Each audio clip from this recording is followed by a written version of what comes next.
Good evening, everyone. This is the October 22nd meeting of the Revere City Council. Would everyone please rise to salute the flag?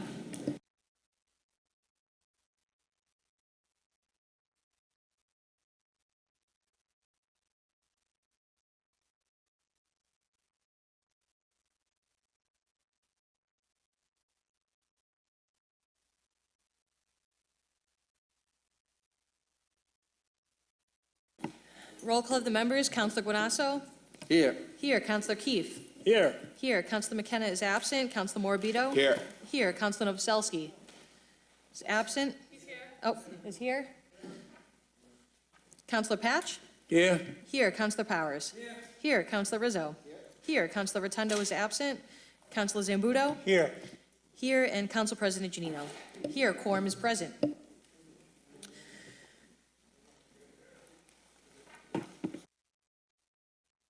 So we're going to just hold the citations just for a few minutes to wait, see if Councilor Rotundo will join us. If he's not here by 6:15, we'll present them, but we'll give him a few minutes to get here. And I also want to just make a point that Councilor McKenna was unable to join us tonight due to a prior commitment, but she did send her regards. Thank you. Calendar item number 3, joint utility company meeting with Comcast, National Grid, and Verizon to discuss double poles and trench work. Do any councilors have any questions? We'll start it this way and work our way down. Councilor Guanasso. Thank you, Madam President. Welcome, Stan. It's a pleasure to see you back. And I'm glad to see that Comcast is here also to joining you. Stan, I noticed in reviewing the sheet that you forwarded via email that quite a few of the poles are existing in double poles are back in Ward 3. And do we have any set plan to remove any of those? Well, I will tell you this, Councilor, I will tell you this, Councilor, that the numbers that I've given you in conversation with Comcast, Comcast had 15 poles. They've moved off of 13 of those 15 that were in that notice. You'll also take note that in the numbers that I sent you, Verizon did not have any, and we didn't until Comcast just moved them this week. So really the bulk of the work has to be done by Grid. And I know that in speaking to Dan about 3 weeks ago, that he's made, or Grid will make and has made Revere a priority. Well, I'm glad to hear, because I'm noticing now that RCN's in town, and there's wiring throughout the community. Now with the new tenant in place, I think it's incumbent upon this body, Madam President, that we also invite RCN to the table too, to make sure that they're aware of our rules of order and how we conduct our business in joint community with the utilities. Stan, you lost a lot of weight, by the way. Congratulations. Oh, thank you. You Yes. look great. Yeah. Now, the only thing You guys are wearing me down. I was going to say, in the absence, were you jogging the beach or something?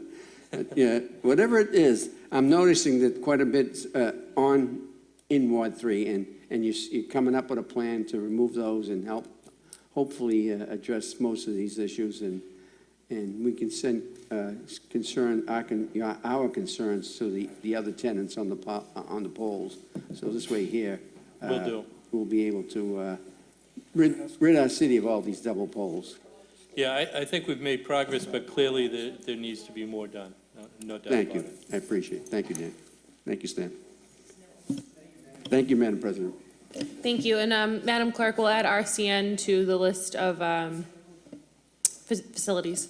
Anyone else? Patrick Keefe. Thank you, Madam President. Stan, thank you for coming tonight. Just a couple quick ones. You've actually been pretty good in Ward 4, but I did have, there's a few more poles that are in front of the stadium on Park Ave. And I know that there was some conversations, there was some switches that needed to be made with taking some service off, but it looks like most of the service has been taken off. We still want to get all those poles cleared off on the On the field side. the field side of the Yeah. stadium. I knew that there had to be a transformer or something that had to be Correct. addressed, so Yep. I'll take this back to Verizon Engineering.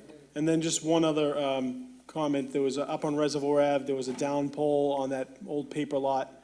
I believe I was down with Angela on it, and there was a potential replacement that needed to be done.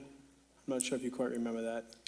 Yeah, what That was happens being dealt now, with the police department as well, correct? yeah, what happens now is that we used to set the poles, now Grid sets the poles. We Okay. only take it when it's down, so that's something that Dan would have to take up. Okay, I'll get in touch with Dan, thank you. Okay. Any other counselors on this side? Counselor Novoselsky? Thank you, Madam President. Stan, welcome. Our favorite Comcast lady. Angela, right, thank you. I just want to congratulate you, believe it or not. I'm not beating you up. Pole 48, Gone. Revere Beach Parkway. It only took 8 years. Thank you very much. I've used it as a mantelpiece now. Yeah, I believe it. But thank you very much. It was nice to see that go. And there aren't many items in my ward that are on the list. There's a few, but they're not in your group. But I do have a couple questions, Stan. On the list of the step member, I know Comcast, Yep. and I know Revere Fire. Which one is yours now? We didn't have any, when So this you didn't put your name in the code? No, if we had polls that we were on or had to transfer, our name would have come up. Okay. So we had 0 when this report was done. Who are these other people? Yeah, the LTFM, that's Light Tower.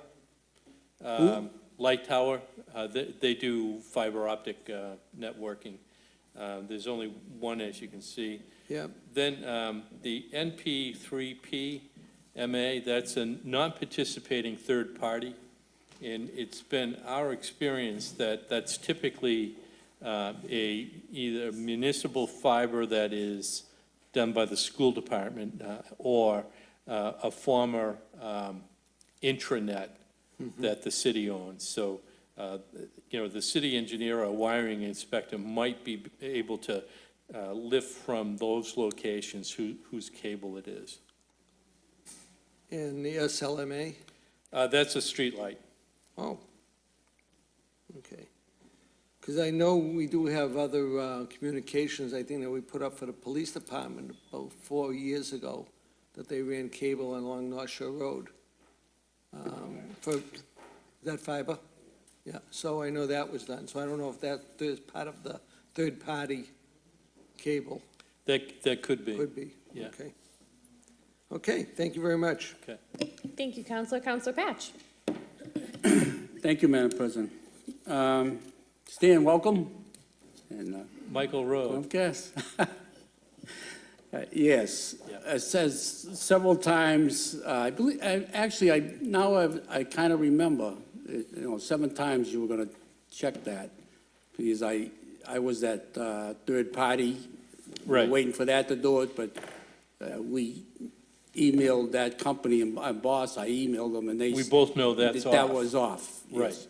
And I believe, I don't know if Comcast said she was gonna, I had looked into it a couple times, and I was told twice that it was still in the system and needed to be checked on again, so.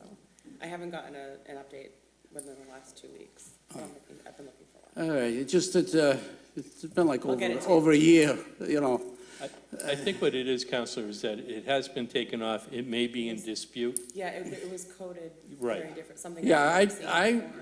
I went by there, don't go to the house anymore. So whether I don't think it's on the pole. I think Okay. we're waiting on Comcast on that one. Well, But we'll coordinate. nice you I keep nice you to checking in on remember it. Michael Road, that was good. That's all I got. Thank you. Thank you, Counselor. Counselor Powers? Thank you, Madam President. Stan, do you communicate on a daily basis with your colleague with National Grid? No, just on an as-needed basis. Okay.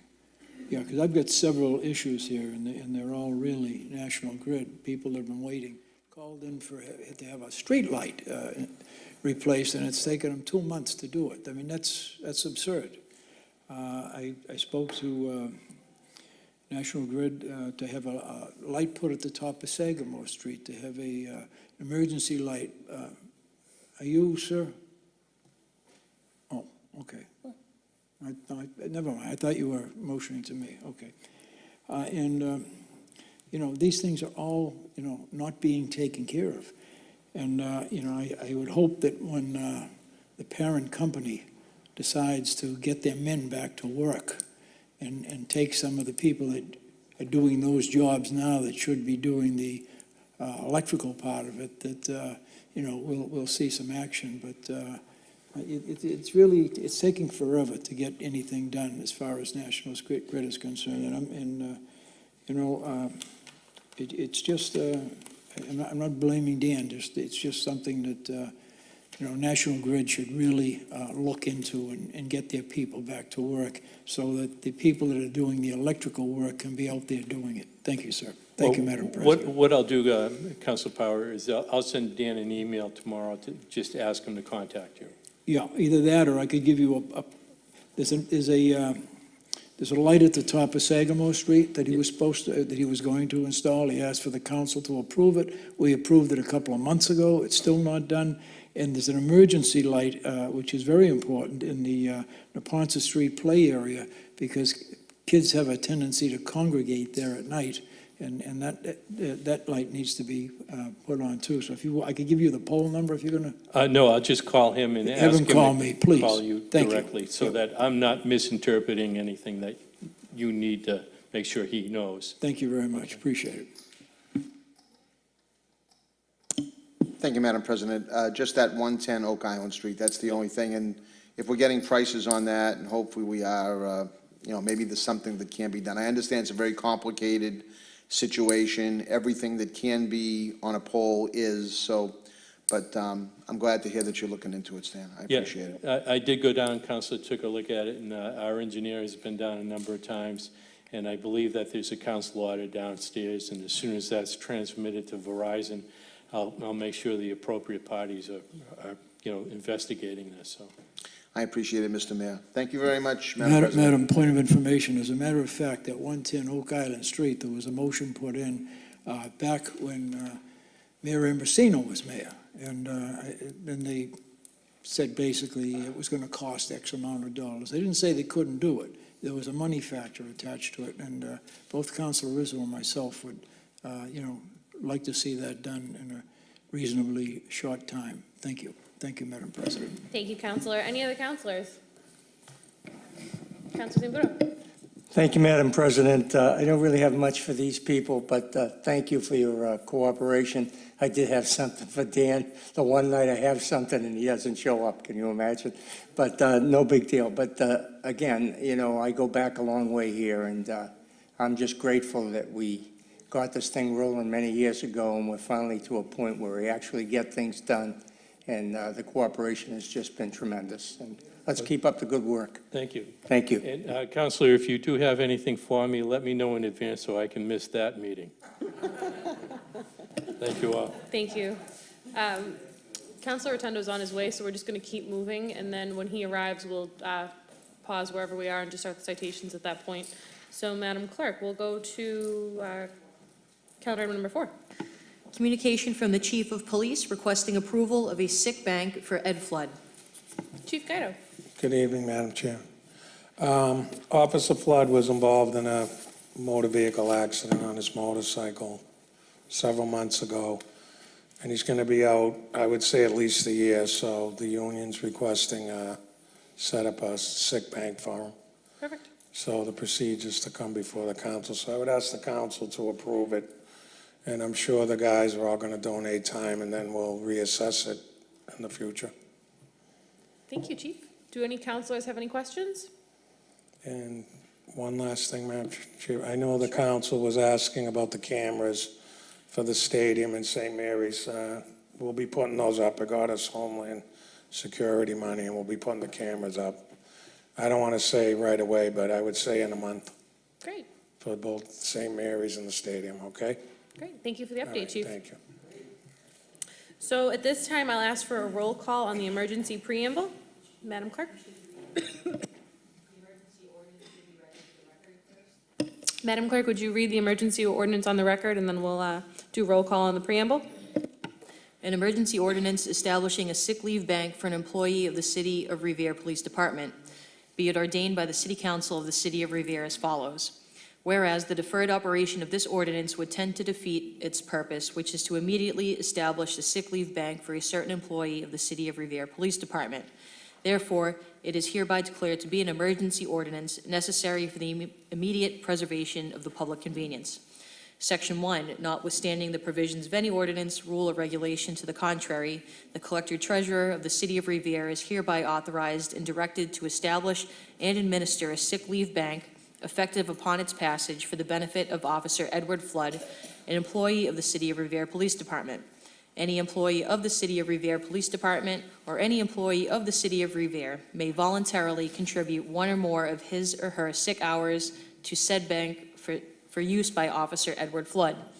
Section 2, sick leave hours donated by employees to the sick leave bank described herein shall not be calculated as sick hours used by contributing employees to qualify for participation in the sick leave buyback incentive program enumerated in Title II, Chapter 2.06, Section 2.06.160 of the revised ordinances of the City of Revere. Roll call on the emergency preamble. Counselor Guanasso? Yes. Yes. Counselor Keefe? Yes. Yes. Counselor McKenna is absent. Counselor Morabito? Yes. Yes. Counselor Novoselsky? Yes. Yes. Counselor Patch? Yes. Yes. Counselor Powers? Yes. Yes. Counselor Rizzo? Yes. Yes. Counselor Rotundo? Yes. This is on the emergency preamble for the sick leave bank. Yes. Counselor Zambuto? Yes. Yes. And Council President Janino? Yes. Yes, the emergency preamble for the sick leave bank has been approved. Ordered on a second reading without objection. Ordered on a third and final reading. Roll call for engrossment and ordainment. On the sick leave bank for Officer Edward Flood, Counselor Guanasso? Yes. Yes. Counselor Keefe? Yes. Yes. Counselor McKenna is absent. Counselor Morabito? Yes. Yes. Counselor Novoselsky? Yes. Yes. Counselor Patch? Yes. Yes. Counselor Powers? Yes. Yes. Counselor Rizzo? Yes. Yes. Counselor Rotundo? Yes. Counselor Zambuto? Yes. Yes. And Council President Janino? Yes, the ordinance has been engrossed and ordained. On suspension of rules, do we have to suspend to go back to the first? All in favor, all opposed? So ordered. Calendar item number 2. That the City Council will award certificates of commendation to the owners of Saffy Market, Kelly's Roast Beef, and the Good Diner for donating food to victims of the Franklin Avenue fire.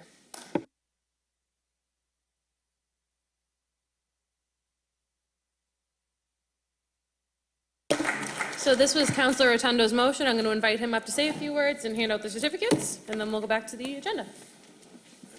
Welcome.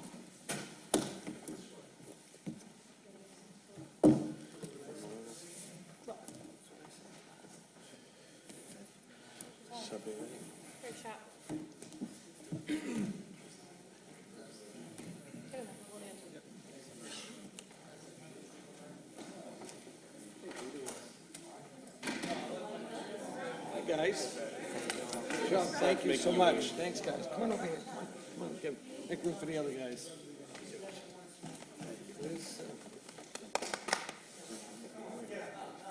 No, let, get up here. No, no problem. Thank you, my friend. Good job. You know, and I apologize for being late. I personally was at the hospital, so thank you guys for waiting, and I truly want to apologize. You know, there was a fire on Franklin Ave, and, you know, what people don't realize is when you lose everything and you have nothing, the little things help. And when there's no one around, you're waiting for the Red Cross, you're waiting for someone to do something. You feel overwhelmed when the people of your community just stand up and come forward. These people of our community, even Ira, stood up and came forward and was there to help everybody to kind of deal with losing everything. We had little kids that were running around putting up cots and they didn't realize kind of the predicament that they were in. Maybe a day later they did. And obviously the adults did. But to have some food donated to them by people like Ahmed, Sabir, Danny, Mr. Carolyn, and just do it without even guessing, without even second thoughts. I went to them and I said, can you donate? Can you give these people some food? And they did. They didn't flinch. And I remember being at Ahmad's up at Safety Market. He's over there throwing things in the bag, you know, candies, foods, everything that you can think of. And I went to go to, you know, Kelly's roast beef, and I called Danny, and Danny Sargent said, no problem, I just got to talk to my boss, and sure enough, everybody said it was okay. And, you know, you expect, you know, some sandwiches. He comes out with literally tons of food. I'm talking maybe 100 pounds of chicken fingers, and then Sabir's over there with literally, I think it was like 20 pizzas. I mean, it's not so much the quantity of anything, it's the idea that this is the heart of our community. These are the people that truly reflect who we are as a community. And to give them the simple recognition means, you know, so much to many other people, but I wish there was more I could give you. But that said, Ira, if you have any words? Sure, thank you. Well, I thank you guys, you know, and all your staff and everybody that helped. It was a very, very bad evening. As George said, you know, I was there for about 10 hours. I went up to the high school, and all the food kept coming in, and I was shocked. And these are the folks that always come through for us. You know, this is one time that they did, but it's not the first time for them. You know, they've done it in the past, and this is just to reinforce our feeling towards them and our thank you to them. You know, like George said, we'd like to give you more, but you give a lot more back to us. And we really, really appreciate it. And all those 100 people in that building appreciate it, because it was not an easy night. Seeing kids running around in just their pajamas with socks on, that bothered me. You know, and I still saw them wearing the same clothes the next day. Thank God the kids go to Garfield, and the school had some clothes for them. They gave them the uniforms to wear at the school. Those are other people that helped. And this is just one group, and hopefully in the next few meetings, we'll bring up some more people, some individuals. And I know there was one other business on Shirley Ave that gave it to Delicioso, helped with the food. So we'll recognize them hopefully in the beginning of November. But we have what we have today. We recognize these guys, and we thank them 1,000%. And on behalf of all the people involved, thank you. You're welcome. So what I'd like to do is just read off one commendation and then subsequently provide them to the person accordingly. This is a certificate of commendation in grateful appreciation of your extremely generous food donation for approximately 100 displaced residents due to a 5-alarm apartment building fire on Franklin Avenue, which occurred on September 16, 2018, and in recognition of your continuous generosity to this community. Special recognition is hereby accorded to Ahmad Kaga from Safety Market. Thank you. Thank you.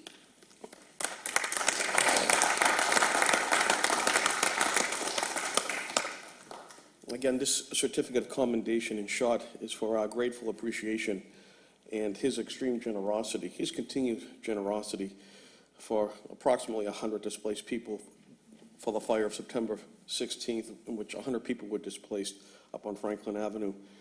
And again, this is for your continuous generosity to this community, and special recognition is hereby awarded to you, Sabir Abugala.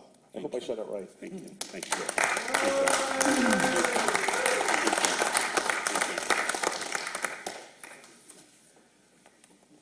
And this is for Danny Sargent, in grateful appreciation of your extreme generosity and donations of food for approximately 100 displaced residents due to a 5-alarm apartment building fire on Franklin Avenue, which occurred on September 16, 2018, and in recognition of your continuous generosity to this community. Special recognition is hereby accorded to you, Dan Sargent of Kelly's Roast Beef.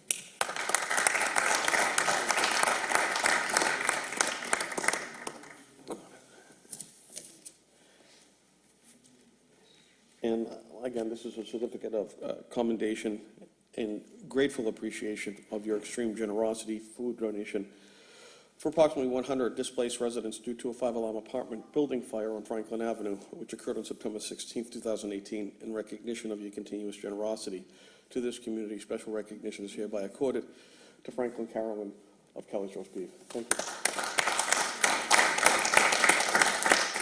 I want to thank you all once again. I want to thank the community for giving them the, I don't want to say kudos, but the adulation that they so deserve. And I want to thank you all once again.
All right, calendar item number 5. Communication from the Election Commissioner requesting the City Council's approval of the 2018 state election warrant.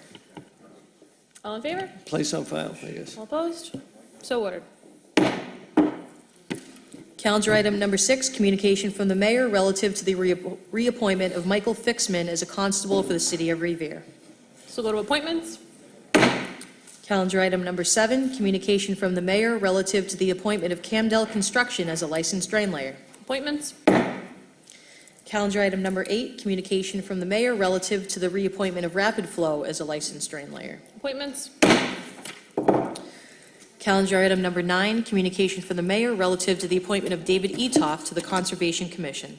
This will also go to appointments, and that meeting will be held on the 29th at 5:45 for everyone's edification.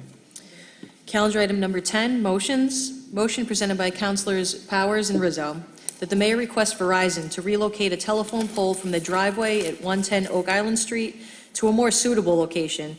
This motion has been previously submitted. Start with Councilor Powers, then Councilor Rizzo. Thank you, Madam President. This motion was submitted about 6 years ago under Mayor Ambrosino, I believe, and nothing was done except we did receive word back that there was a $6,000 or $7,000 price tag attached to it, and the resident down there at that time, I don't believe, could afford that. And Councilor Rizzo and myself spoke with Stan Yusevich this evening, and he's looking into this a little further, and hopefully we can satisfy the request of the resident down there so he can regain the use of his driveway. Thank you, Madam President. Thank you. Councilor Rizzo? Just to follow up on what Councilor Powers said, we're working with Stan Yusevich right now. I believe that they are trying to work up a price And, but it is a major inconvenience for the family that lives down there, so hopefully we'll be able to resolve it soon. Thank you, Madam President. Thank you. Any other counselors? On the motion, all in favor? All opposed? So ordered.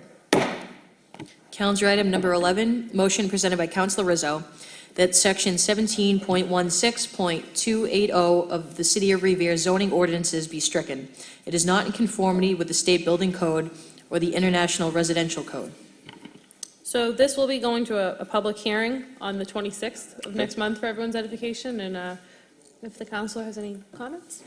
No, I really just wanted it to go to a public hearing, but this basically has to do with retaining walls, and the state code, or the International Residential Code, calls for not even a permit if the retaining wall is 4 feet or less. For some reason, Revere, at some point in time, changed it to 3 feet or less. Anything over 3 feet, you need a set of engineered design plans, which is absolutely crazy. You know, there might have been a reason for it back when they changed the code, but, you know, no disrespect to the engineer, but, you know, this really, where it is governed by the International Residential Code, it seems to me it should be the building inspector that should oversee this anyway. So I'm hopeful that when this goes to public hearing on the 26th, that we can get a change back in conformity with what the rest of the state has allowed for. Thank you, counselor. Any other counselors? 26th or 29th? Of November, so it'll be of November 26th. The fourth Monday of every month are public hearings. November 26th, okay, thank you. All right, that'll go to a public hearing.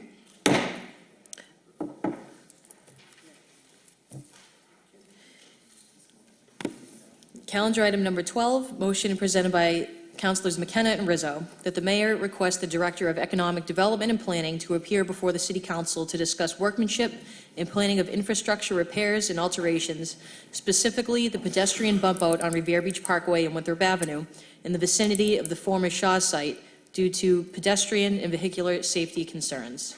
Councilor Rizzo. Thank you very much, Madam President. And Councilor McKenna had expressed her support, obviously, as she's a co-sponsor of the motion. We've had informal discussions with Bob O'Brien and, you know, expressed our displeasure, as have many of the city councilors here tonight, with that flare-out on Route 16 as you approach Winthrop Avenue. It is a very dangerous situation, and we actually went down and spent some time down there, Councilor McKenna and I. We must have spent 30 or 40 minutes down there.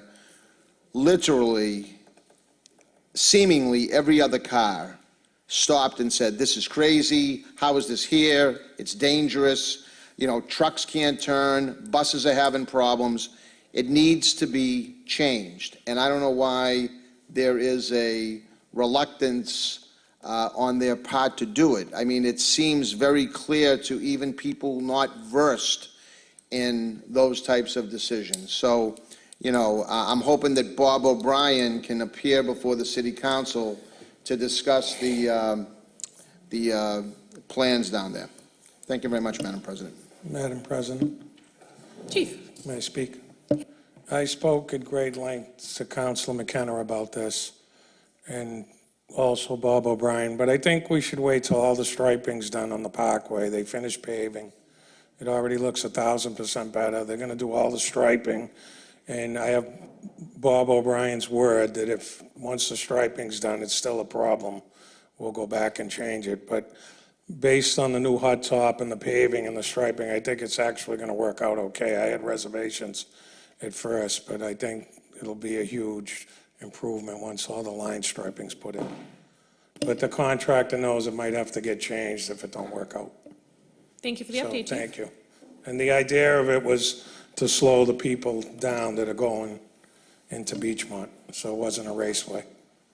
Thank you, Chief. And also for the crosswalk and the wheelchairs to be able to go at that location where the crosswalk is. So there is a purpose. Someone didn't say, let's just put an island there. Gotcha. Okay? Thank you. Thank you. Councilor Rotundo. Yeah, I have a different set of reservations, having traveled that every day. I've almost seen 4 or 5 people get killed there. That's a problem. So my question is, and perhaps the chief can answer it, do you know if in the event that this does not work out, when the changes will take place? What's the time turnaround for this?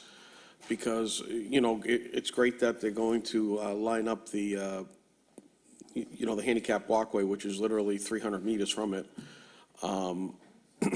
at the North Shore Road intersection. My concern is the bump out and literally people getting confused as they're turning right and left, people getting congested. I see one person almost drive into the building. So, when's this going to take place? What type of a time frame are we talking about? So, Counselor, I think that's more of a question for the developer than the chief. I don't know if he would know Well, the I mean, developer's the chief is timeframe. obviously speaking about it, so perhaps he knows. Council, I think we should wait till the striping's done. They put the sign on the That's not what I'm island. asking. And we'll have to see how it goes, and then we'll address Do you if it have needs any- to be changed. Right, do you have any idea when the turnaround time would be in the event that that doesn't work out? That's my question to you. Hopefully, if it has to be changed, we could do it before winter. The snow flies, but I don't have knowledge of that. Okay, thank you. But So- let's see how it works out. Thank you, Chief, and thank you, Counselor. I think we should put this into the Economic Development Committee, so that way we can have the director appear before us, and we can also allow Counselor McKenna to speak on it, because I know she wants to. So I'm going to send this to the Economic Development Committee, where hopefully, again, Counselor McKenna can speak, as well as the Economic Development and Planning Director. Calendar item number 13, motion presented by Councilor Rotundo, that the City of Revere operate a Homeland Rapid Response Team. The team would be tasked to assist local, state, and federal agencies, as well as standalone capacity in the event of natural disaster, terrorism, fire, or any other form of disaster. The goal would be to act as a cross between Red Cross and rescue team.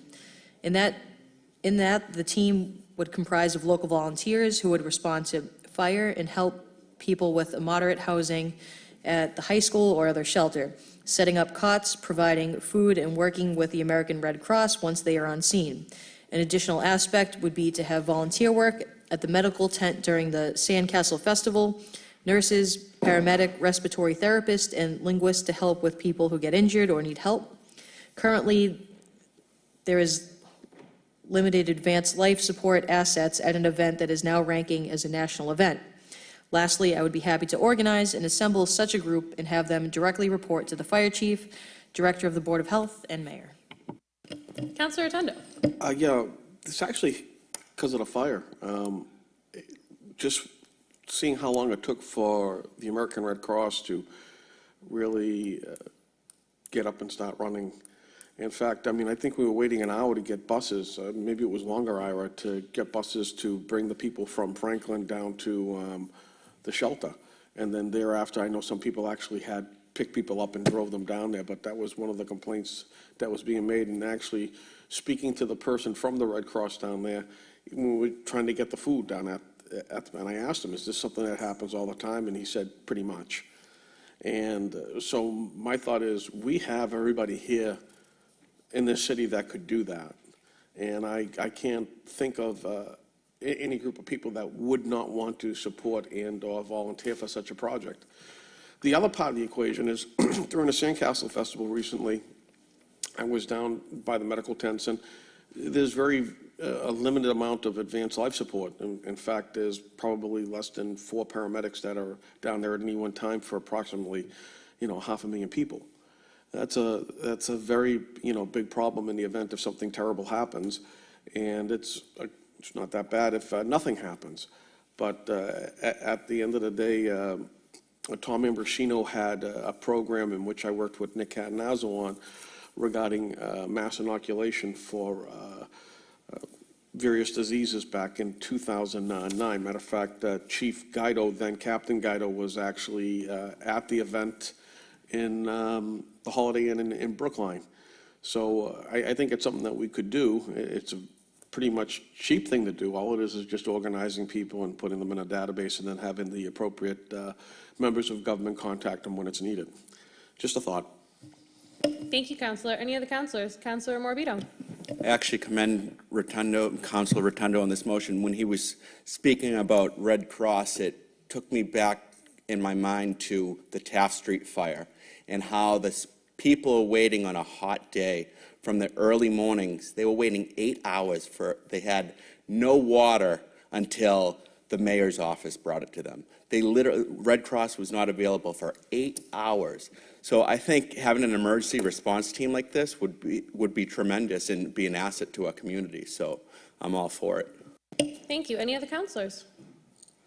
On Counselor Rotundo's motion, all in favor? All opposed? So ordered. Calendar item number 14, motion presented by Councilors Rizzo and McKenna, that the mayor request the Director of Community Development to create a Welcome to Revere sign to be placed on the Chelsea side of Broadway on the Casasa overpass on Route 16. The existing sign is worn and barely visible and is not a good reflection on the city. Counselor Rizzo. Thank you, Madam President. Very basic request, has to do with aesthetics. And if you're coming up Broadway from Chelsea, if you're at the Casasa overpass, I believe the Chamber of Commerce, I want to say 25 years ago, put a sign up there. It looked beautiful when they first put it up, but now you can't see it anymore. It's been worn and faded and can hardly see it. And what made me think of it was as I was driving into Chelsea one day, they've got a nice brand new sign there. So, I just think, those first impressions of people driving into Revere make a big difference, and I don't think it's a big budget buster. In fact, I wouldn't be opposed to maybe the administration checking with one of the organizations, whether it's the Chamber of Commerce or the local Rotary Club or something like that, to see if they would like to sponsor it. So, other than that, hopefully we can get that taken care of. Thank you very much, Madam President. Thank you, Counselor. Counselor Powers, then Counselor Zambudo. Thank you, Madam President. I had put in a motion a couple of years back regarding that overpass and regarding the signage that was up there originally. And the original signage was put there by the Commonwealth of Massachusetts, and that bridge was dedicated in honor of Mayor Andrew Casasa, who was the first Italian mayor of this city of Revere. And I think that if any sign goes up there, that sign recognizing Mayor Casasa should be put up there also. Thank you, Madam President. Thank you, Counselor. Counselor Zambudo. Thank you, Madam President. I certainly support changing the sign, although I was involved in that original sign as I believe I was Rotary president at the time, or vice president, something to that effect. I think the Rotary would probably want to participate in refurbishing or being part of the new sign. I'm sure that the Kiwanis Club, if it still exists, will want to be, I didn't mean that sarcastically, I just meant I haven't seen any activity from them, but they were also on it. The Chamber of Commerce was part of it, and the City of Revere was part of it. So I think we'll all participate, and it would be nice to have it restored because it was beautiful when it was new some 25 years ago. And I would like to see that happen if that's amenable. But I'm grateful that because I've been looking at that, and I keep saying how bad it looks, and it really needs help. And it is the entrance to the city, even though it's coming from Chelsea, but it's the entrance to Revere. So I support whatever we do, but I'd like to contact the other groups and make sure they want to participate.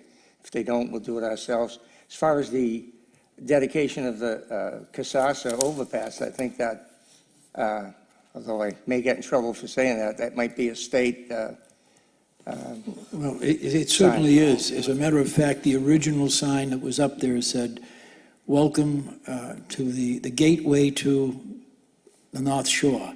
And it had a plaque on there that was dedicated to Andrew Casasa when he was the That's a elected different mayor of sign. the Okay. city. And We'll have two maybe we signs. should pass the whole thing on to the Commonwealth of Massachusetts. There'll be two signs. Our There'll be state two signs. delegation, let them put the sign up there. Thank you. It's two signs then, because the sign we're talking about had the organizations on it. I don't care if it's three signs, Council. You I can't agree. say enough good things about Mayor Casasa. Thank you. Thank you, guys. I'm sure we're all in agreement We're- here. Yes, we'll take care of it. All right, Counselor Keefe. Oh, thank you. Thank you, Madam President. Such a controversial topic tonight. I would certainly agree that that would be nice to update the sign. I drive that road often coming into the city, and I think whenever we have any entry into the city, it would be a good opportunity to look at the entrances and exits of our city, welcoming residents and visitors to our beautiful town, so. Thank I'd be you, in Counselor support. Thank Keefe. Mr. Mara. Thank you, Madam President. We might have saved a couple of minutes of discussion. I think this proves that great minds think alike. Some think sooner than others. This project has already taken place in the mayor's office.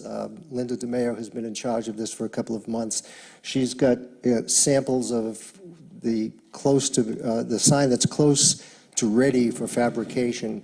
And this would be something separate from the Casassa overpass sign. I think this is just a welcome to Revere sign. May I ask, is this a project that you've been working on that's specific to this bridge, or is this happening in different locations in the city? Just this bridge, gotcha. Thank you. All right, anyone else on the motion? All in favor? All opposed? So ordered.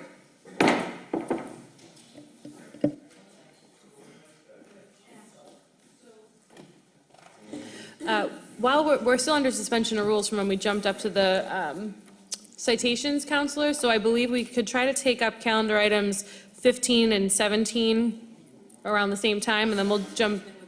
Oh, 17's withdrawn. All right, so calendar item number 15, never mind. Calendar item number 15, motion presented by Councilors Rotundo and Rizzo, that the mayor use the funding dedicated for the construction of a snack bar, water, and bathrooms at St. Mary's Field. Counselor Rotundo. Great, if people just leave when I'm about to ask them questions. All right, I'm just trying to figure out what's going on with the $700,000 that was earmarked, and why isn't this being built? Hi, I'm Don Charmella. I'm the superintendent of DPW's Water and Sewer.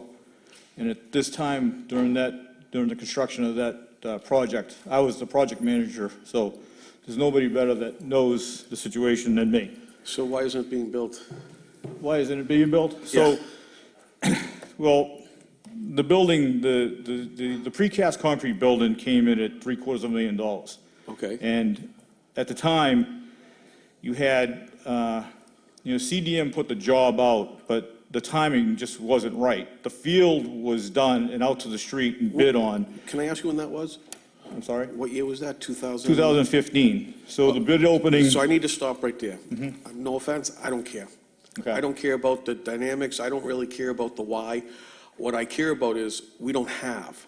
Well, it's not that we don't want to. So, Hold on here, we don't have is the point. right. Why don't Okay. we have is the question. Is there So- a physical problem that we have? No, so probably something that we did. I suggested that we design, we engineer, and put out to bid something that hasn't been done in the city probably for about 2 decades. So we did this ourselves, in-house.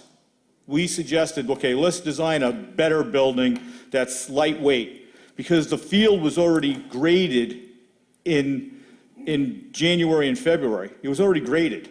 So we couldn't bring a building that weighed almost totally with the foundation, 1 million pounds. We just couldn't bring it into the site. Why? Because we had porous asphalt that was only 2.5 inches, and the field was already fine graded, and we were putting sod down in April. How do So- they do it elsewhere then? I'm sorry? How do they do it elsewhere? I mean, my uncle owns precast So, concrete in yeah, but Rehoboth. then I would have to explain the how, okay? So the bid opening was July 14, 2015 for the field. Then we had a pre-construction meeting August 10th, 2015. We had a shovel in the ground a week later, the second week of August. The building wasn't put out until, the RFP package wasn't put out until January 13th, 2016, and then for one reason or another, we had to put it out a second time, February 16th, 2016. but the sod was being put down in April. By that time, we couldn't bring a 350-ton crane to lift a 80,000-pound one-section building. Now, there's 4 sections. Each one weighed 80 tons, each one. Right. So Not collectively, Not a 500,000 tons at its linear weight. So it's 4 divided so weights. the field I was get it. graded, the parking lot was in. We had to bring in a 350-ton crane to lift each section, which was 80 ton. Each section was 80 ton. Collectively, 320 tons of building. 640,000 pounds of building. So you had an alternate plan, correct? So we had an alternate plan, a stick framing a What's going on building. with that? So that's what we did. So me and Nick Rystrom designed a wood frame building. So where is it? So we put it out to bid in May of this year, and we got sub bids, plenty of sub bids. We got plumbing, we got electrical, we got everybody but a GC. Our timing probably wasn't correct. We put it out in May. We put it again out in June. What's the value, what's the cost of this?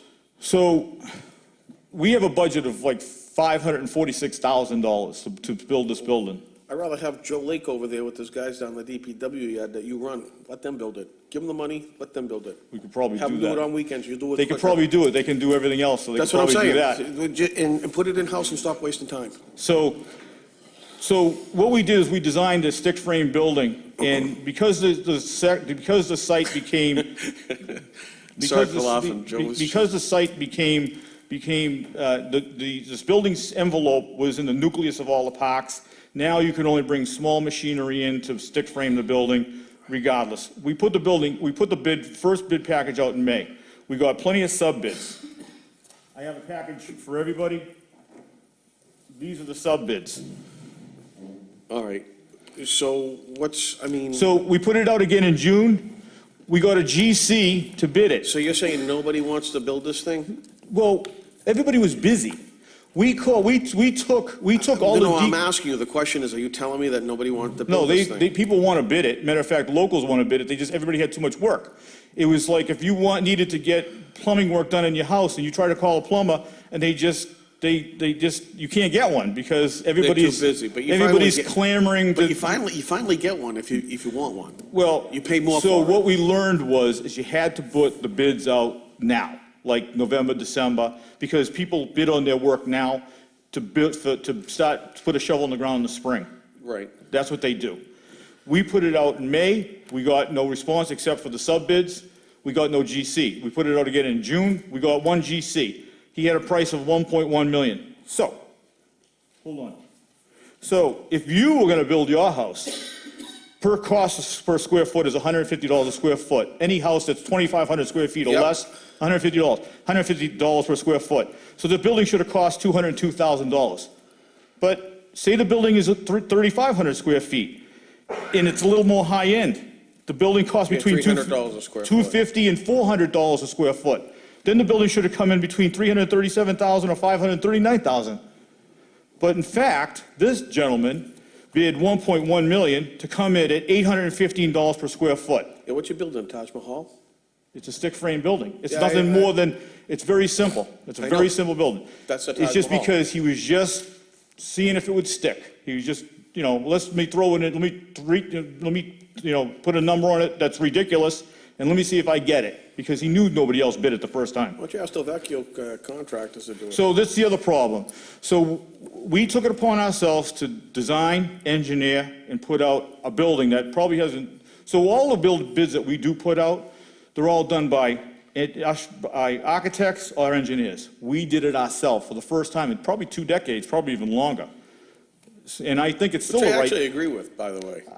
Well, you had suggested, why can't Yeah. we do it in-house a That's couple of right. meetings back? Yep. And we did it. We had a learning curve with putting it out in May. Now we know that your plans have to be ready, bid ready, October, November. So we're advertising, and the other thing is when we advertised it in May, we advertised for 2 weeks. We didn't know. We just thought that's just normal. But we found out that wasn't long enough. That's fair. So we're putting it out this week, and we're going to put it out for 6 weeks. So it's advertised for 6 weeks. So like in May, we advertised for 2 weeks.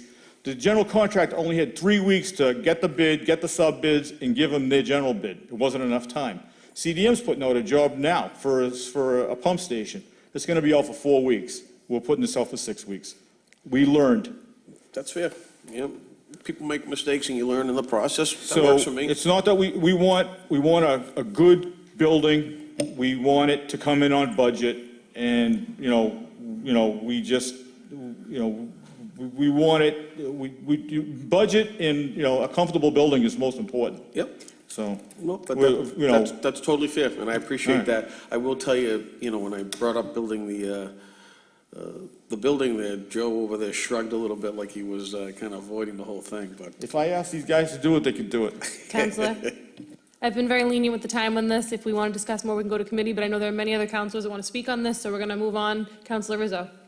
Thank you very much, Madam President.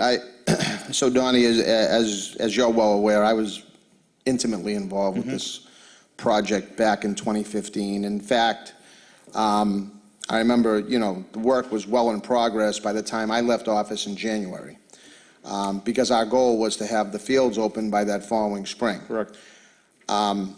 I was still confused as to why the building, regardless of the weight, I'm having a hard time processing the fact that the building weighed a certain amount of pounds. I mean, it was on the ground.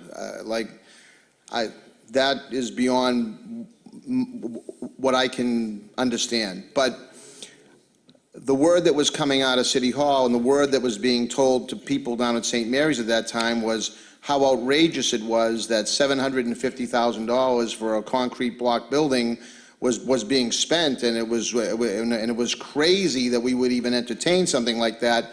To which I say, everything goes out to bid anyway. So if it's worth $750,000, the bid's going to come in at $750,000. If it's going to come in at $1.1 million, it comes in at $1.1 million. If it comes in at $500,000, it comes in at $500,000. It's irrelevant. And now to go from a building that might last for 50 years to a stick-built or whatever we're going to be going to, there's not going to be that same lifespan as there would have been with the original planned building that we had all envisioned, including CDM Smith. The problem that I have, the real problem that I have, and it's a real, I can't get my head around it, this started in 2015.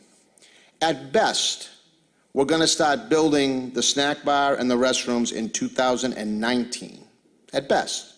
It isn't going to start being built before January. I think we can both agree to that. So, at best, 4 years to build a snack bar and restrooms. And in the meantime, the children, their parents, the grandparents, the coaches, the other spectators that are there, have to go in these porta potties, which we all know what porta potties are like to have to use, and which is why a lot of the parents down at St. Mary's get in their cars and are forced to drive home to go use their own private bathrooms, which is a disgrace as far as I'm concerned. Look, I totally respect the work you do. This is not, I'm not laying this on you, Don. I understand. I'm just saying, I think this is going on and on and on, and we have lost 4 years of utility. You can't put a price tag on that. I don't know, I would venture to say if you talk to the players, the poor kids down there, and the coaches, and the parents, the grandparents, the aunts, the uncles, the brothers and sisters, if you talk to them and said, do you think the last 4 years would have been worth if you amortize it out, the $250,000 extra, we might save, I don't think they would really care. I truthfully believe that in a $200 million budget. I really don't believe that they would care. And we're borrowing now at 1% anyway. So it's like free money. Not free money, but in other words, we're not getting socked on interest. I mean, it's ludicrous to me. And I'm glad that Councilor Rotundo had brought this up to me, because I've kind of, to be honest with you, I've thrown my hands in the air with it. I don't even know what to say anymore. When I go down the field and, there's, whether it be to watch a game or like whatever it is, I can't answer the questions anymore down there. It's been 4 years without bathrooms. I just can't, for the life of me, understand it. And, think of the money that's been lost on the concessions. Think of the time and effort that people have had to take, like I say, to go home and use their own private bathrooms. It's it's frustrating from my perspective, because we're not talking about building some big project here. It's a snack bar and bathrooms. I mean, we're overcomplicating this whole thing. We're talking about just putting a snack bar and bathrooms down at a field that was originally intended, and you remember, because you were part of these discussions, was supposed to be beautiful Little League fields for these kids. And that's one of the things that, one field had to be replaced because of the New Hill School, but the other two fields, we wanted in our control anyway, because at that time, if you recall, the Archdiocese had control over those fields, and we were already, back then, I was already in negotiations with the Holy Name Society to try to purchase those fields, the city, so that in the event, God forbid, and I pray to God it doesn't happen, but if St. Mary's is ever, the Archdiocese puts it up for sale like they did with so many other parishes across the city and across the Commonwealth, that we would be protected, or our kids would be protected, so that the Little League fields wouldn't go to some developer, and God knows what's going on today, probably put another few 400, 500, 600 apartments down there. We would know that for certain these kids would have their Little League fields. So, I just hope that between now and this coming summer, it seems like there's some progress being made here, but hopefully we'll be able to deliver some good news to those parents down there and those kids that, yeah, you know what? We built you some really beautiful fields down here. We might have some issues with, drainage and things like that we need to get our head around. We'll try to solve that. I'm sure, you've got a great background in that and working with our city engineer and our outside engineers. We'll get that under control, hopefully. But this should not be the problem that we have been making it for the last 4 years. It's just, like I say, it's beyond my imagination, Madam President. Now, I'll stop at that. And Don, like I say, I think you're a tremendous asset to the city. So this is not a reflection on you whatsoever, okay? It's just, it's, from the standpoint of somebody who sat in that office for 4 years and how to, move things along, this is one of those things that has not moved at the pace that I couldn't possibly imagine have seen and allowed that to happen the way that it has. So that's all I have to say, Madam President. Thank you. Thank you, Counselor. I know there are many other counselors that wish to speak. I've been very lenient with time as the makers of the motion, so I ask that my other counselors keep their comments to a minimum, and if anything, we can always send it to committee for further discussion. So I'm going to open up to Counselor Zambudo, followed by Counselor Keefe. Thank you, Madam President. I'll be very brief. Dawn, in the industry or in construction in general, when there's an office estimate like this, the norm is 5% above or 5% below. If our bids aren't coming in that way, we've got a problem. So I can't imagine those astronomical numbers coming in from anybody, if I'd even consider them ever again. If somebody comes in, with a ridiculous number like that, it's out of the question. Because I'm sure you put a lot of time and effort into forming this office estimate, and to be embarrassed like that is not something I look kindly on. No, it's just somebody fishing for, Yeah, somebody trying to make a score. I understand, but the reason those guidelines are usually set up is so that we don't have that kind of trash in the business. So I would rule that person Oh, yeah. out under any circumstance. Thank you. That's all I have. I'm sure this is going to get going real quickly, and looks like you're almost there. Thanks. Thank you, Counselor. I'm going to open up to the ward Counselor Charlie Patch, and I'm going to go over to the side. Thank you, Madam President. Dottie, as you know, I've been trying to push for this for the last 4 years. The first one bid, it took a while to go out, and it came back, 700 and something thousand. So the first, it was only an RFP, so it was a request for proposal. And that went out February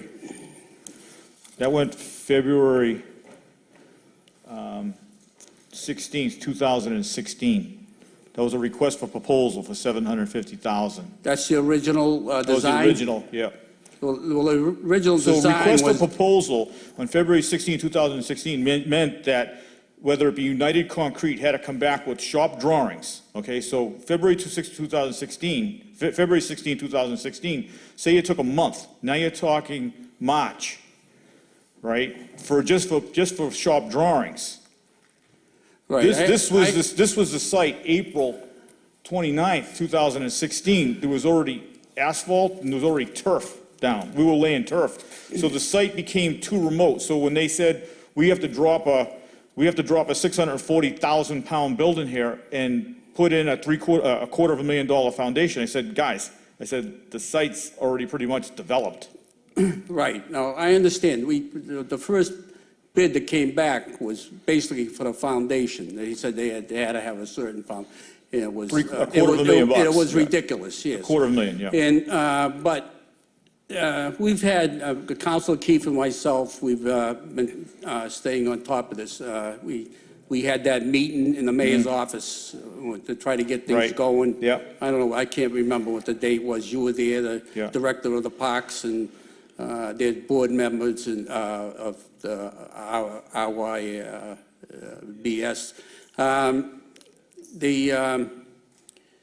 And at that time, I thought that we came to a conclusion that it was going to be a foundation in by this November. And I kept asking, what's going on? What's going on? No answers. And I had the same thing with the president of the Lily down there. I mean, So if you want to point a finger at somebody, point it at me. Because No, I would never do I'm that. the one who suggested that we don't just put out the foundation. It has to go out as a package. Because if you put in a foundation for a house and then hire a general contractor to come in, say, a year later and say, or months later, say, here, you have to put, it just doesn't work. I understand, Donnie, believe me, I would never point the finger at you. You really impressed me at that meeting, going over those plans. And I really thought we were going to get something done, because nothing was getting done. And very slowly, I should say. And it just wasn't a priority. So I have a granddaughter that plays down there.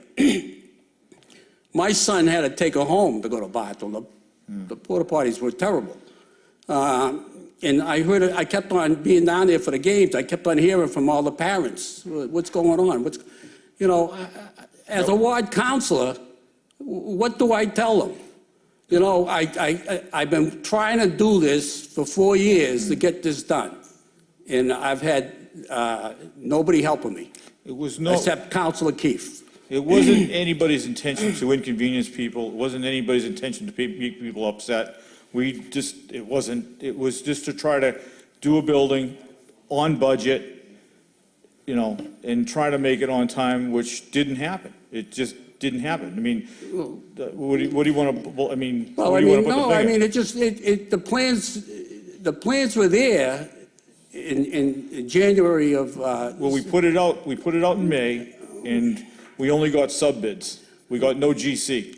and I'll just end on, as far as I'm concerned, the contractor was terrible, first of all. And there's other mistakes down there that they made.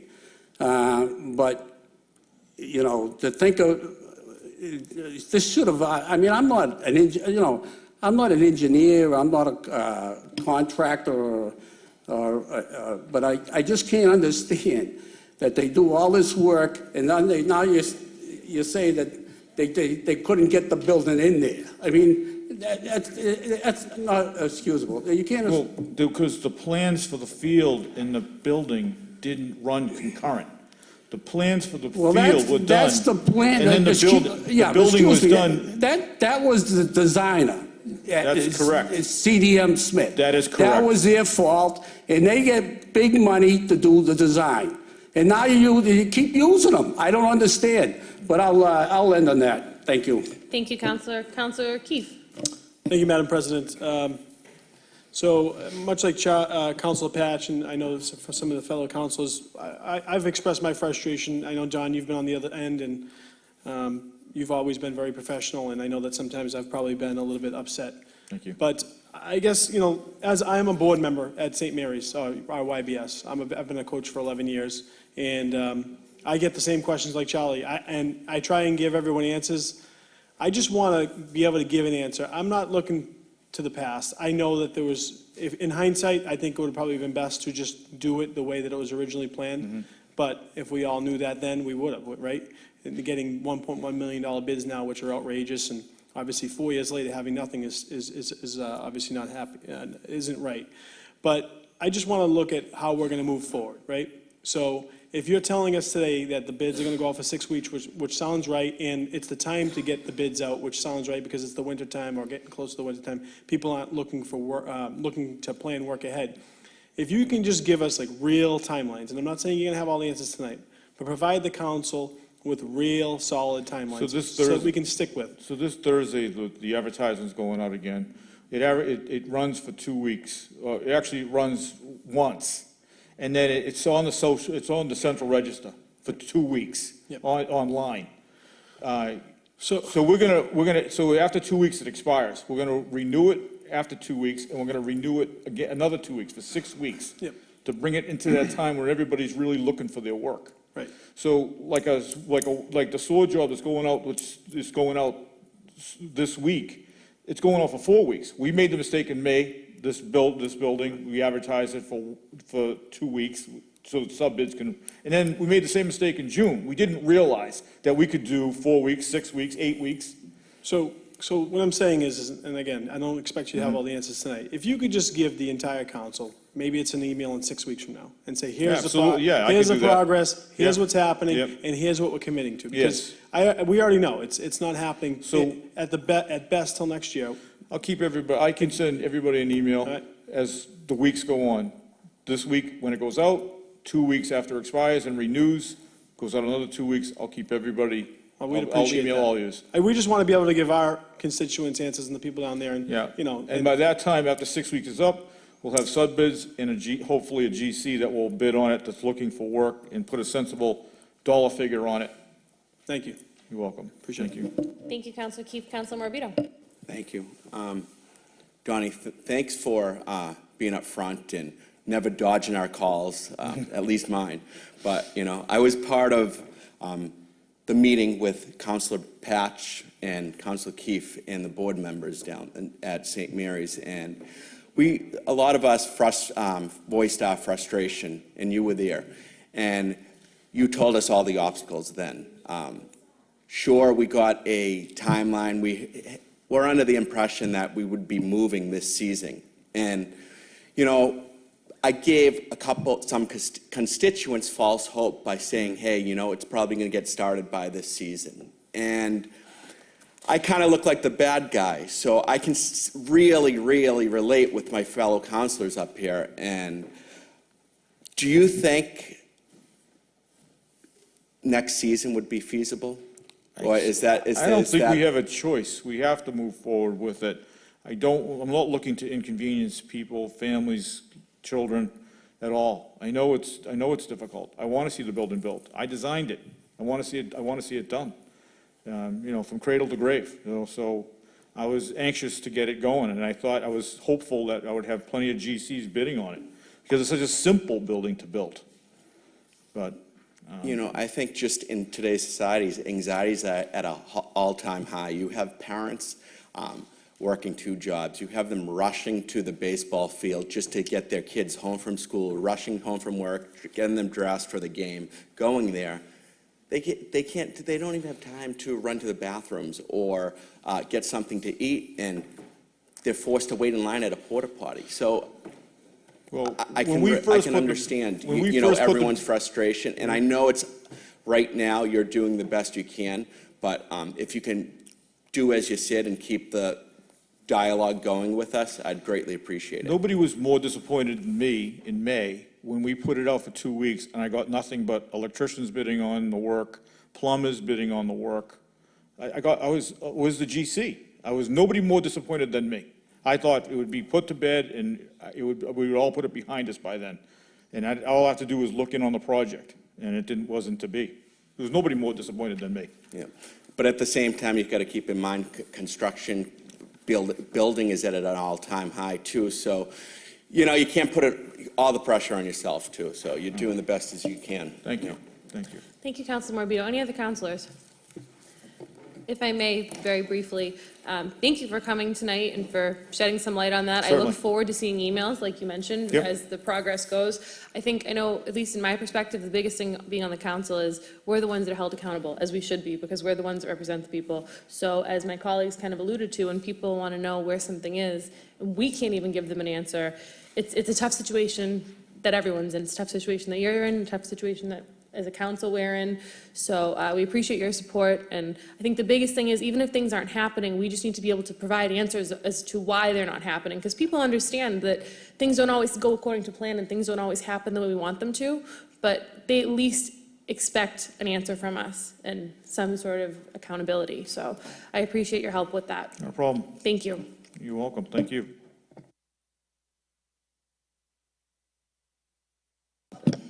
On the motion, all in favor? All opposed? So ordered. Calendar item number 16, motion presented by Councilors Rizzo and McKenna, that the Traffic Commission consider 2-hour parking between the hours of 8 a.m. and 6 p.m. on Vinyl Street between Wilson Street and up to including number 83 Vinyl Street. Councilor Rizzo. Thank you, Madam President. Obviously, in Councilor McKenna's absence, I'll speak on her behalf because she is supportive of the motion. There's already 2-hour parking on the right-hand side of Vinyl Street from Broadway going down to, that's Hall Street. But in any case, I've asked for that in the past to be enforced, and, I'm hoping that that is the case. If you go a little further down, unfortunately, there's been a lot of activity going on down there. I have worked with the Revere Police Department to try and address some of those issues that are happening down there. And I think one thing that could be helpful would be to put 2-hour parking there. So if this could go to the Traffic Commission to allow for 2-hour parking, it would help those residents down there so that at least police, when they went down there, would have the ability to ticket if these vehicles are there, and which they have been. And it's led to altercations, it's led to 911 calls. I mean, it's become a real problem in a neighborhood that historically has been one of the finer neighborhoods in the city. So I really hope that the Traffic Commission will take this up and allow for that 2-hour parking down there. Thank you, Councilor. Thank you. I know that parking and those issues are really important to Councilor McKenna, so I'm sure that she wished she was here to speak on it, so thank you for taking that up on her behalf. I'm going to send this to the Traffic Commission if there are no other councilors that wish to speak. Traffic Commission. Calendar item number 17 has been withdrawn. Calendar item number 18, motion presented by Councilor Rotundo, that members of the DAG Peer Review Group and HYM present any and all traffic mitigation.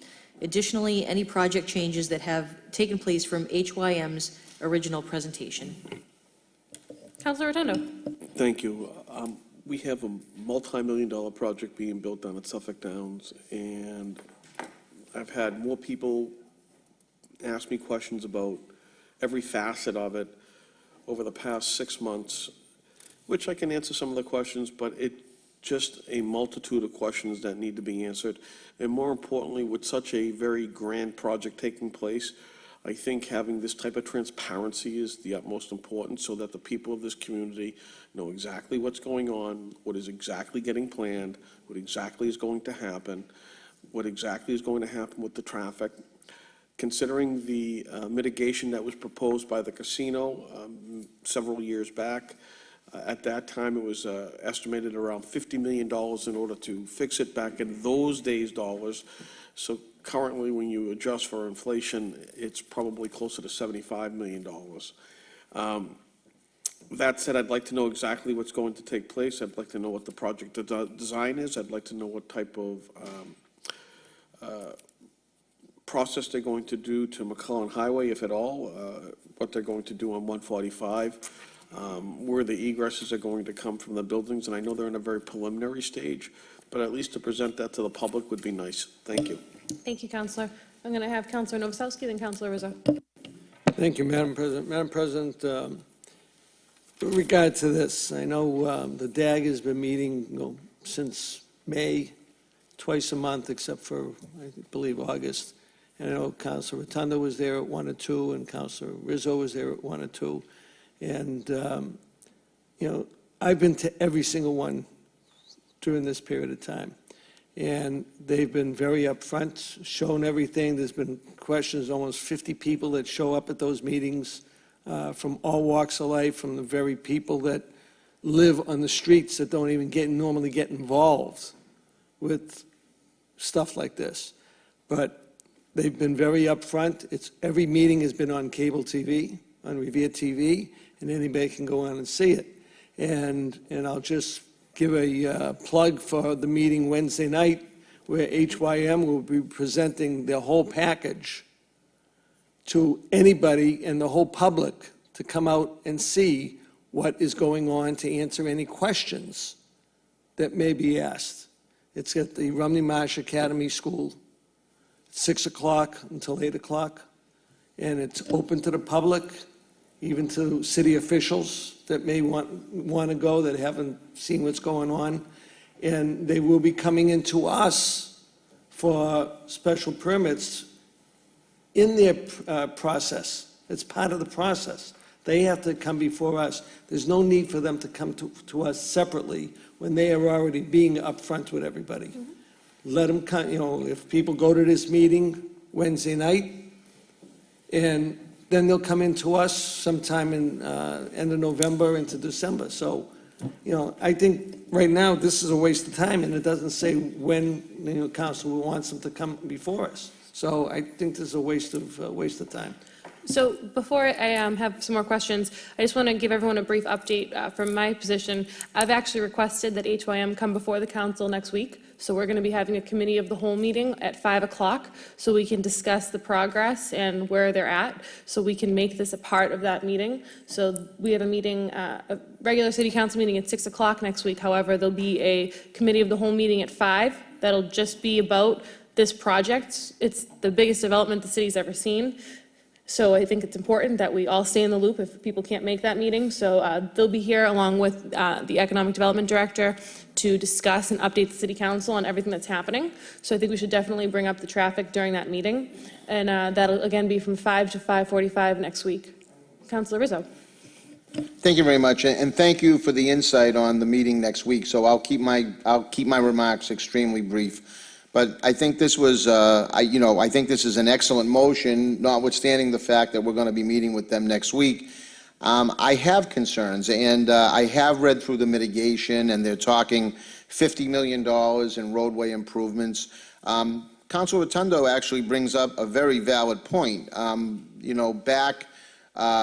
Back in 2013, which is now 6 years ago. So we just got through talking to Donnie Charmella about how construction costs have increased.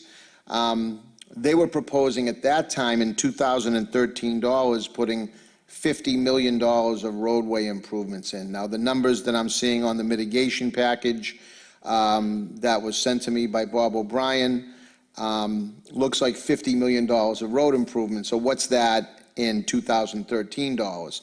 I'm a little bit concerned about that. I'm also very concerned, and I promise I'll just leave it at this. The overall scope of the project, I would like some assurances similar to a host community agreement. I want, we saw what happened on Overlook Ridge.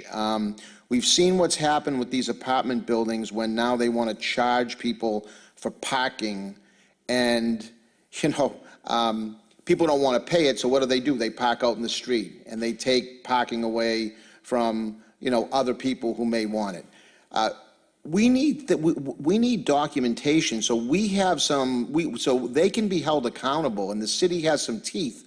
We have no teeth in any project that we go forward with in this city. That's truly how I feel. We need something in writing. They're talking about putting 3,000 apartments in Revere, another 7,500 apartments in East Boston. They won't even put any roads leading onto city streets in East Boston. We're going to be bearing the brunt of this, and that's only talking about the residential apartments. We know that they're talking about office building, they're talking about retail. I mean, we need to protect ourselves, and I'm going to stand by that. And I've said that publicly with HYM, and I've said it privately to them in meetings. So thank you for setting up the meeting, Madam President, for next week. I look forward to that meeting at 5 o'clock. Thank you very much. Thank you. Councilor Rotundo. The one question that needs to be asked, and actually looking at their mitigation packet with the city of Boston, is what are we going to be getting in the sense of mitigation? I looked at their project at Bullfinch Place, I looked at their project in Cambridge and other places, and they were very generous. I hope they're just as generous with us as they are with the city of Boston, and more importantly so, even though the majority of the construction is going to happen in East Boston, the majority of the issues we're going to absorb, because there are going to be no outlets into the streets of East Boston. It's only going to be on McCullen Highway 145 and over on Bennington Street, if they take Washburn. So, something to think about. Thank you, Councilor. Any other councilors? This will be going to the committee of the whole meeting for next week. Calendar item number 19, motion presented by Councilor Patch, that the mayor request the Traffic Commission to install a guardrail to protect the home at 295 Sargent Street at the corner of Sargent Street and Gordon Road. Councilor Patch. Thank you, Madam President. This complaint came to me from Revere 311. I went down and observed the owner of 295 has expressed his concern of his safety. He's had just recently purchased a house there, and he's had several car accidents, and he's now requesting a guardrail. They tried to put if you go, I got pictures of it here. They got boulders, big rocks all over, around the corner, and they're all broken up. He has parts of, I got pictures of parts of cars that are left in his front lawn. I know haven't had very good luck trying to get guardrails, but I hope the Traffic Commission will grant this one. Thank you. Thank you, Councilor. Any other councilors? Madam President, just an addendum to that for Councilor Patch. You know, I just want to make sure that the mayor understands what's going on here. And I think you ought to direct it to the mayor and the Traffic Commission, because the mayor has to provide the money for this to happen. So I just want to make sure you're covered. I have no problem with that. Thank you, Councilor. So we'll send this to the mayor and the Traffic Commission. Late motions? Calendar item number 20, motion presented by Councilor Powers, that the mayor direct the superintendent of public works and the city engineer to look into the feasibility of installing a temporary system of structures, perhaps Jersey barriers, to prevent stormwater from topping over into the Mills Avenue neighborhood. A request to the governor for assistance into this matter from Massport and/or the DPW might be in order. Councilor Powers. Thank you, Madam President. As you all know, last year, the stormy weather we had, 1A, the boulevard, were completely topped over with water. Mills Avenue was inundated with water. The water in some places was probably 8 or 9 inches high, just rolling into the neighborhoods. And I had put a motion in that we contact the Army Corps of Engineers, DEP, and whatever other organizations were necessary to come up with a plan to, once and for all, install some type of a seawall down there on Mills Avenue to protect the residents. I think in the interim now, what I'm asking is that some type of a system, perhaps of Jersey barriers, be put along Mills Avenue to protect the residents down there, protect the streets and the neighborhoods. There are very few basements in that area. Most of them are just crawl spaces down there. And that water, if it gets high enough, could seep up into some of the living quarters down there. So that's the reason for this motion, and I hope that the mayor will come up with some type of a solution, even a temporary solution, to protect the residents down there from overtopping of the Mills Avenue area. Thank you, Madam President. Thank you, Counselor. Any other counselors? On the motion, all in favor? All opposed? So ordered. Calendar item number 21, motion presented by Councilor Powers, that the mayor, while there are several sections of seawall that appear to be in need of attention, make arrangements to have the section in most disrepair at 143 Rice Ave as soon as possible. Attention to this matter is greatly appreciated on behalf of the residents in this neighborhood. Counselor Powers. Thank you, Madam President. Again, this is another area that the stormwater topples over onto Rice Avenue. Several of the sections, I'd say probably at least 8 of them, started to deteriorate. The one section in particular is in the area of 143 Rice Avenue. And I would suggest that if we don't have the capability of doing that in-house, that we hire a contractor, take some of our free cash, frame that section of wall down there, which really isn't that big, but once that breaches through, they're going to have water all over that area down there. It's between, it's near the point, closer to the yacht club. So I would suggest that this be put on a fast track so that we don't lose that seawall portion during any heavy storm events in the coming months. Thank you, Madam President. Thank you, Counselor Powers. Anybody else? On the motion, all in favor? All opposed? So ordered. Calendar item number 22, motion presented by Councilor Morabito, that the mayor requests National Grid to check all streetlights along Squire Road. The lighting is very dim and some lights may not be functioning properly. The lights should also be turned on timely as a matter of public safety. Counselor Morabito. Thank you, Madam President. And if the city clerk can please add Mass DOT to that as well. So I'm sure most of my colleagues have seen this while they're driving down Squire Road in the evening. It's very dim. Squire Road basically is dark throughout the whole, if you're traversing through Squire Road, and I think it's a matter of public safety, and we should look at it immediately. Thank you, Counselor Morabito. Counselor Powers.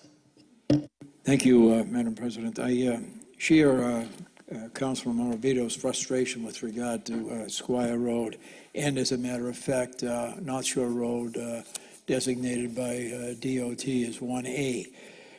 There are probably 7 or 8 streetlights that are out along that stretch, and I've sent a communication to National Grid, Dan Cameron, addressing this situation, but I think the problem is down there that they can't put a bucket truck up there on that high-speed highway without a police detail down there, state police detail. And I would suggest that I'd like to go on this motion also, amend it to include 1A, and I would suggest that they get a police detail down there, get one on Squire Road, and take care of these lights before there's a serious accident or someone is seriously injured up there. Thank you, Madam President. So Counselor Morabito, there's a friendly amendment to add Counselor Powers in 1A. Are you? Sure, absolutely. As long as we get some lighting on those roads, I think it's very important. It's a bright idea. Counselor Guanasso. Thank you, Madam President. It is the area I represent, and on many occasions, I had to call National Grid and ask for their service. And if it weren't for the many businesses located, excuse me, Councilor, if it weren't for the many well-lit businesses we have alongside of Squire Road, we would have, it would be completely dark. And on many occasions, I think the National Grid takes advantage of that. Seeing that there's so many well-lit signs adjacent to the property of Squire Road, they very reluctant to go down there. And as far as requiring a detail, they just put the cones around it and they just block off an area like they've been doing in all the streets throughout our community, and it'd be very simple, because they certainly know what they're doing. Thank you, Madam President. Point of information, Madam President. State your point, Counselor. This is the excuse they give you, that they can't do 3 or 4 lights. They have to get a police detail, so I would suggest that they get a police detail and get it done before somebody gets seriously injured or worse. Thank you, Madam President. Thank you, Counselor Powers. On Counselor Morabito's motion as amended, and also Counselor Zambudo is recused from this discussion.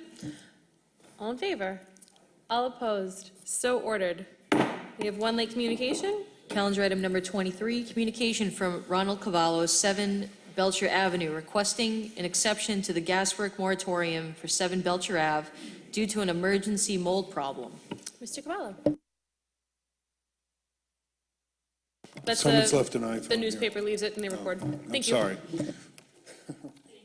sorry. My name is Ron Cavallo. I'm building a house on, my name is Ron Cavallo. I'm building a house on 7 Belcher, which is on the seawall.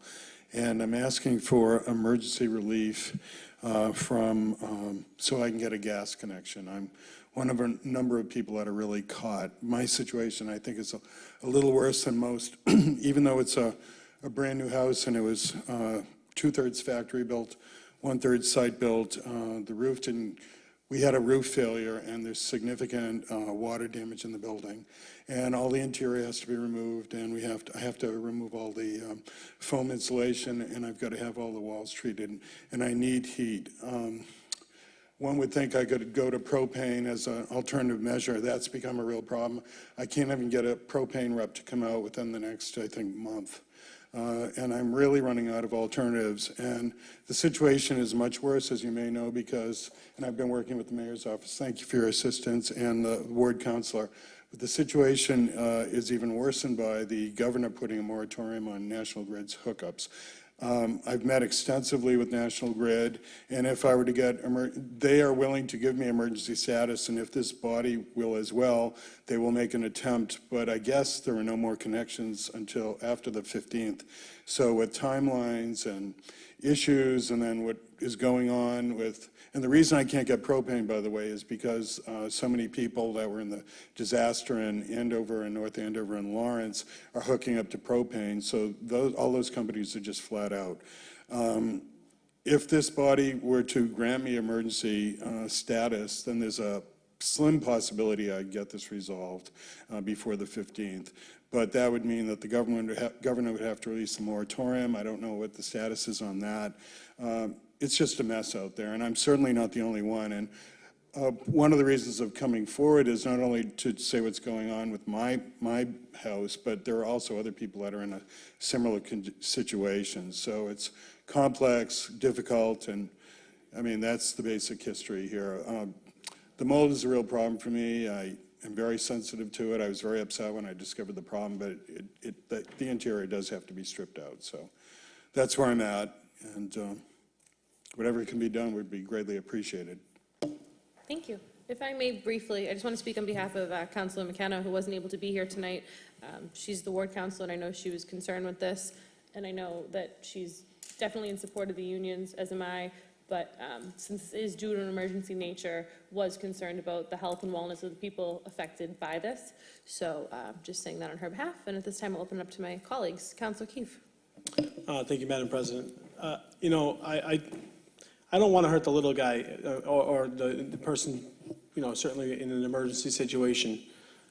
But the only thing that I keep thinking of is this strike's been going on, or this blockout's been going on for months. And these thousands of employees, they have nowhere to go. They don't have jobs, or they're not working right now. So, you know, I'm curious if every time that a city or town goes ahead and grants these emergency relief, how much it just doesn't put the pressure back on the gas company to let them back to work. So I'm not necessarily sure. I don't want to say no to you, you know, I really don't. And I'm not sure I will, but I just, at some point, if we don't keep this pressure on the gas company, these guys are going to be out of work until after Thanksgiving. I mean, the fact that they've been out of work this long is ridiculous. it's really, it's disturbing. The fact that there's other projects, I mean, across, this isn't to discount what you got going on, but we have projects in Ward 4 that completely stopped, came to a halt, disrupted the entire neighborhood, and I'm talking blocks of Ward 4, that won't get done until probably next summer, and they're gonna disrupt them again. So I guess I just want to state again that I'm extremely disappointed in the lockout and the National Grid for doing this to their employees. And it really stinks that it's going to affect, or it's potentially affecting customers like you. I was going to say, is there any way that you can get propane? Because I know a few businesses have gone into propane or electric. Is there any way you, I know electric's expensive and it's not the most, what everyone wants, because you'd probably have to eventually switch to gas or propane eventually. But is there any way you can do something like that? I think propane is probably out. Electric is a possibility, but it's going to be a very expensive retrofit for me to do it. And it also means I have to upgrade the electric service, and this is a new house, so we're talking about thousands of dollars, and you would think it'd be simple, it's not. So, yeah, it's a mess. And in terms of the lockout, I have gotten very friendly with the National Grid employees because I talk to them daily, and there is no progress whatsoever in terms of all this, which is sad. So. Thank you, councilors. Anyone else on this side? Councilor Morbido. Thank you. Mr. Cavallo, you know, I sense your urgency, and the whole point of the lockout was to prove a point to National Grid. But our job up here is to serve the people and to serve their needs. And we're in a position where we can do that. And you're coming before us, and I respect that, and it's the only way around the moratorium. So I'm in favor of allowing this. Councilor Novoselsky. Thank you, Madam President. Madam President, I think I was one of the first ones to present the moratorium back in June, and then another moratorium came in afterwards. And my main reason for the moratorium was for the new lines that National Grid was putting in on the main roads, not for tie-ins for, smaller customers. And, in a case like this, I would definitely be open to, allowing this bypass and this exception to the rule. And I know, knowing what's going on in the city, I know there's two smaller projects that are in the same position. And I have a veterans issue down in Shirley Ave, which is in the same position. So, for now, until they come up to us and maybe request something, I would definitely, say yes to this request. Thank you. Thank you, Councilor. Councilor Powers. Thank you, Madam President. I also would say yes to this to help this gentleman. It shouldn't be a situation where he's spending thousands of dollars out of his pocket to do something that is ultimately going to cost him more money down the road with the price of electricity versus gas. So, National Grid, in my opinion, really has to wake up, put their men back to the work, and get some of these jobs completed. I've got a situation down on Neponset Street where they were supposed to do 2 gas connections. They walked off. Now when we have to put those connections in, we have to probably have to infrared those connections into the asphalt. Thank you, Madam President. Councilor Rizzo. Thank you very much, Madam President.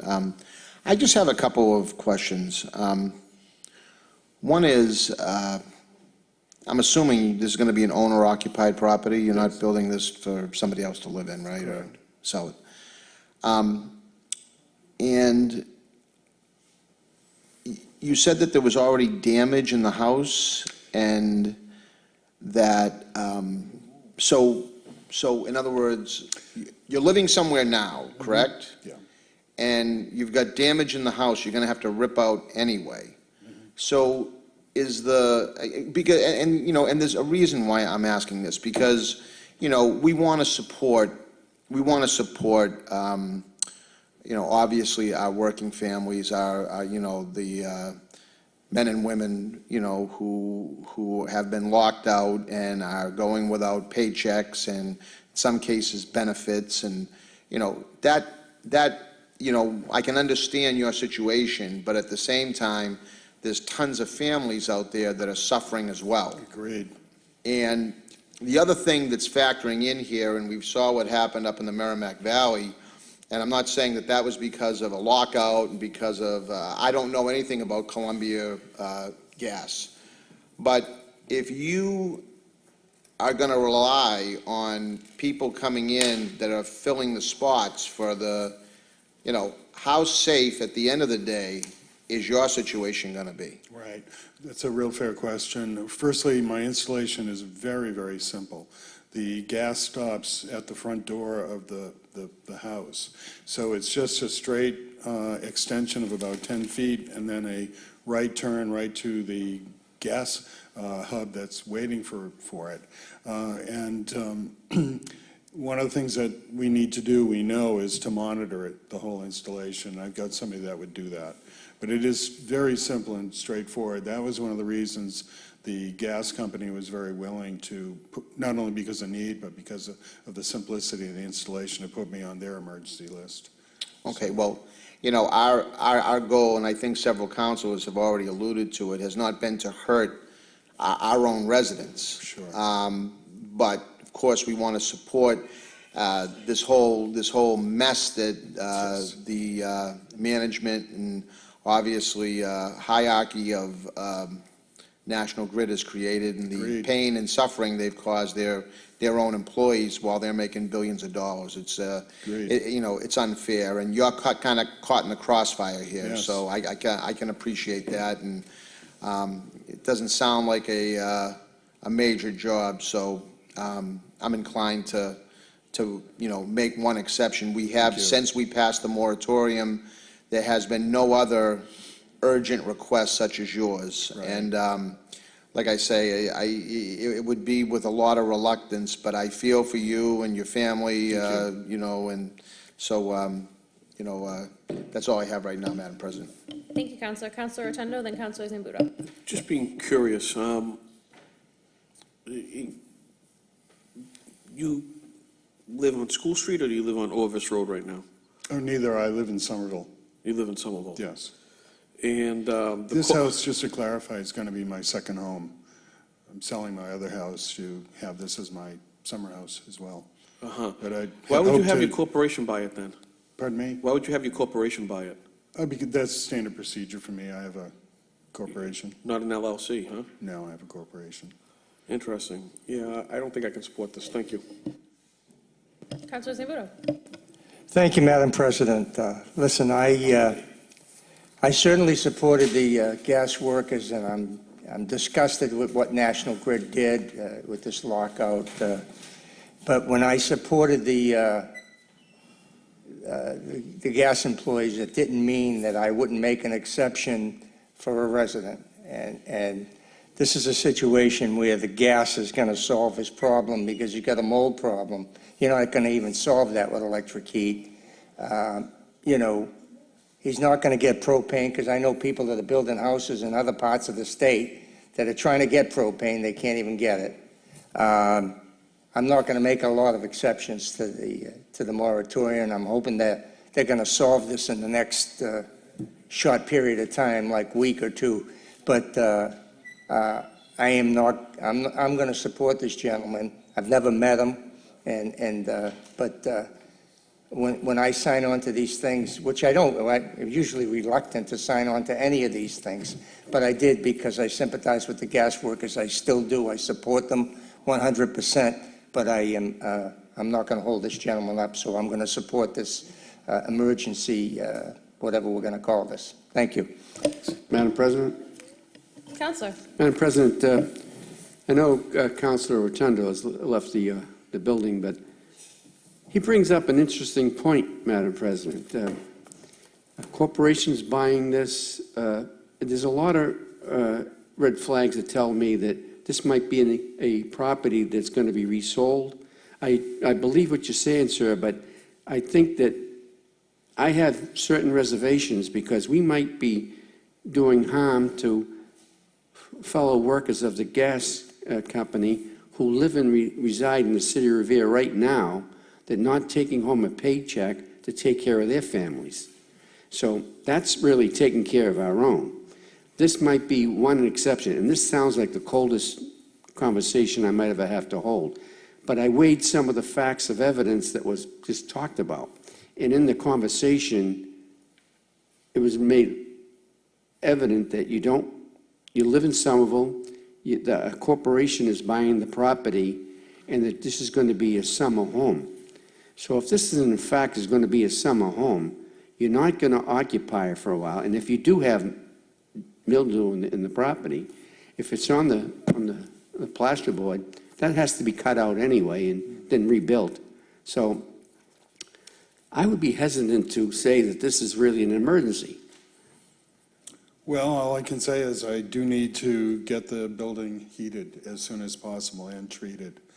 And it If is- you don't have any running water, sir, there's no need, you don't have to worry about heating the building. Just cut out the stuff that's been damaged, and that's discarded in this place. Well, no, And now you have a, I do need to dry out all the plywood. I have pictures of the plywood. It's covered with mildew. okay, So it's really, one of the issues is the house was, and at the time seemed like a good idea, it's designed to be very energy efficient. So there's open cell foam insulation, and if you open up a wall and pull out a piece and squeeze it, it's like a sponge holding water. It's really bad. So, and in terms of occupancy, I was hoping to occupy it at the end of the year. Clearly, that can't happen, but Okay. that was the intention. My Thank you. furniture's sitting in a storage container out in the yard. This came as a big shock. I discovered the problem a couple of weeks ago, and anyway, it has to be addressed. thank you. Thank you, Madam President. Madam President, could I just follow up with one question? Sure. Because, Councilor Rotundo did leave, and I wanted to follow up on what Councilor Guanasso just said, because, can you explain the second home again? What do you mean the second home? Are you going to live here full-time or no? No, I'm selling my house in Winnipesaukee, which is my second summer home, and this is going to be the house to replace that.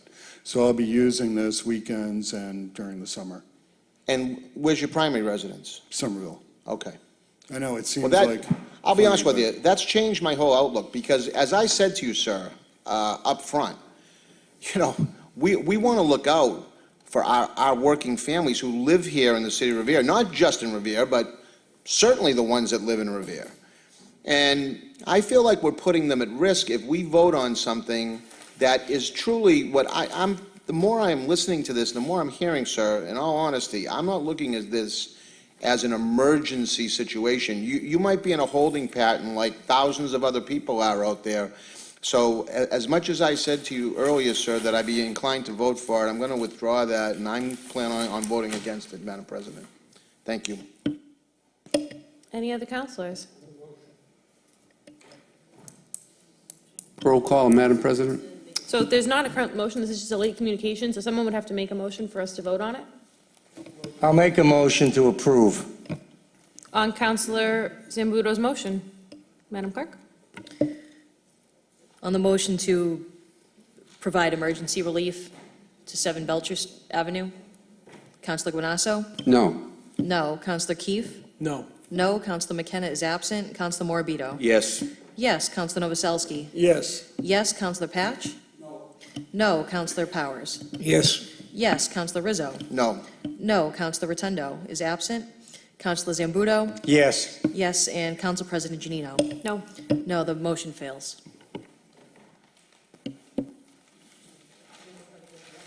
At this time, there's no further business. The city council is adjourned until October 29th. There'll be a committee of the whole meeting at 5 o'clock, followed by appointment subcommittee at 5:45, and our regular city council meeting will be held at 6 p.m. So we'll see you all on October 29th. Thank you.